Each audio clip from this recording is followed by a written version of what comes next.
आज की डेट में तुम जानते हो रेल भी बिक गई और अब शिक्षा बिक रही है, ये पता है तुम्हें? हरियाणा सरकार की पॉलिसी नई निकली है, धीरे धीरे देश के कई राज्यों में पहुंचेगी।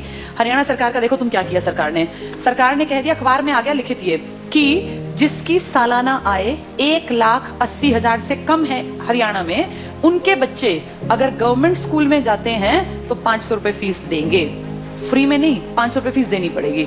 और अगर उनके बच्चे प्राइवेट स्कूल में जाते हैं तो सरकार उनको 1100 रुपए देगी। ये तो उनको मिलेंगे अगर उनके बच्चे जाएंगे तो, और ये उनको देने हैं। अब बताओ आदमी क्या करेगा? देने वाला काम करेगा, मिलने वाला काम करेगा?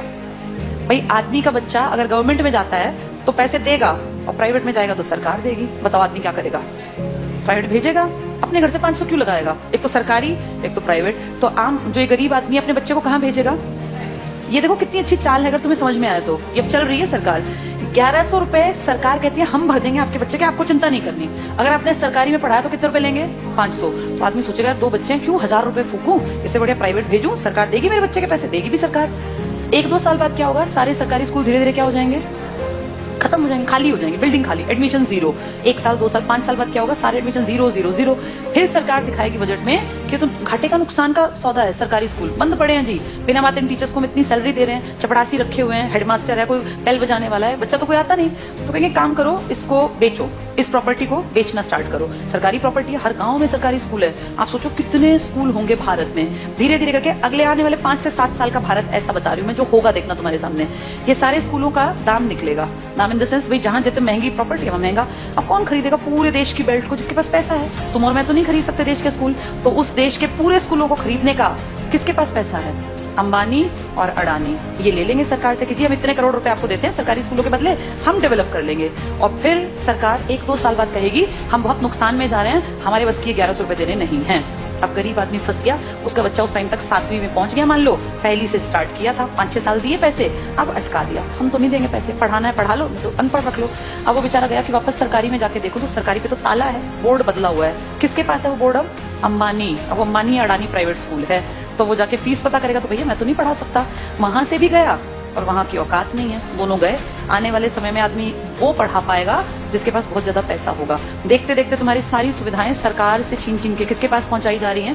प्राइवेट। बस तुम्हें समझ में लेट आएगा, जब तक समझ में आएगा फिर चीख चिल्ला लेना, फिर थोड़ी ना कुछ होगा। सरकार वापस थोड़ी ना लेती है किसी भी चीज को, दे दी सो दे दी।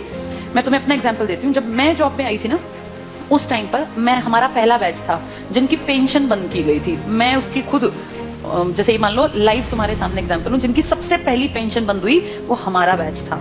हमें समझ ही नहीं आया कि सरकार ने क्या किया, क्योंकि उस टाइम हमारी उम्र थी 20-21 साल। 20-21 साल के बच्चे को थोड़ी ना पेंशन की कीमत पता है। लेकिन अब जब उम्र बढ़ रही है तो समझ में आ रहा है सरकार ने सब कुछ खत्म कर दिया बुढ़ापे का। तुम्हारे माँ बाप अगर किसी के गवर्नमेंट जॉब में थे और अगर वो रिटायर्ड हैं तो तुम्हें इसकी कीमत पता होगी। पता है इसकी कीमत क्या है? किसी के सामने आखिरी सांस तक हाथ नहीं फैलाना पड़ता। ये है पेंशन की कीमत।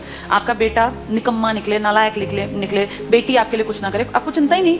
आपकी पेंशन आती है, 5-7 हजार रुपए में झाड़ू पोछा कपड़े बर्तन धोने वाली मिल जाती है। कोई भी एक मेड रख लो, 5-10 हजार की खाने वाली। बुढ़ापे में पैसा बचा के करोगे क्या? अगर तुम्हें सरकार से 35 हजार भी मिलते हैं तो तुम अपने ऊपर खर्च करो ना, क्यों किसी के सहारे बैठे रहना? और जिनके पास पैसे होते हैं ना, बुढ़ापे में वो प्यारे भी लगते हैं सबको। जिसके पास पैसा नहीं है ना, वो बोझ लगता है। फैक्ट है। तुम्हें अपना चश्मा बनवाना है, तुम्हें क्यों बेटा मेरा चश्मा, क्या जरूरत है बेटे की? तुम्हारे पास पैसे हैं, जाओ मार्केट, अपना घूमते फिरते जाओ, अपना टहलते हुए चश्मा बनवा लाओ। ये कीमत बुढ़ापे में जाके अकल आती है। हमारे बैच ने कुछ नहीं किया, मुझे भी समझ नहीं थी, अकल ही नहीं थी। लेकिन अब जब एज बढ़ रही है ना और हम देख रहे हैं दुनिया को, तब समझ में आ रहा है कि सबसे कीमती चीज इंसान के पास बुढ़ापे में पेंशन होती है। मेरे खुद के फादर पेंशनर हैं, तो हमें दिखता है कि पेंशन की जो वैल्यू है ना वो किसी चीज की नहीं है। इतना रखा पैसा आप यूज नहीं कर पाते। महीने के जब वो 30 हजार आते हैं ना, तो आपको लगता है यार मैं तो जब तक जीऊंगा आखिरी सांस तक ये तो आने ही आने हैं, और ये बढ़नी आप फ्री होकर काम करते हैं। लेकिन ये अकल उनको थी जो पेंशन यूज कर रहे थे या बुढ़े थे। पेंशन रोकी किसकी गई? जवानों की, जिनको अकल नहीं थी। हमें थोड़ी ना अकल थी 20-21 साल में कि पेंशन बंद करने से किसी ने कुछ कहा ही नहीं। सरकार ने सीधे कह दिया अब के बाद आगे जो बच्चे आएंगे नौकरियों में उनको पेंशन नहीं मिलेगी। अगर हमें अकल होती, सारे देश के लोग आवाज उठाते तो ना बंद होती पेंशन। अगर सब भाई किसानों ने क्या किया, इकट्ठे हुए तो क्या कृषि कानून वापस नहीं हुए ना? तो अकल हो तो आदमी उस टाइम पे सही डिसीजन ले ले। पर आज अब तुम कितनी कोशिश कर लो, क्या सरकार पेंशन बहाल कर देगी? नहीं करेगी।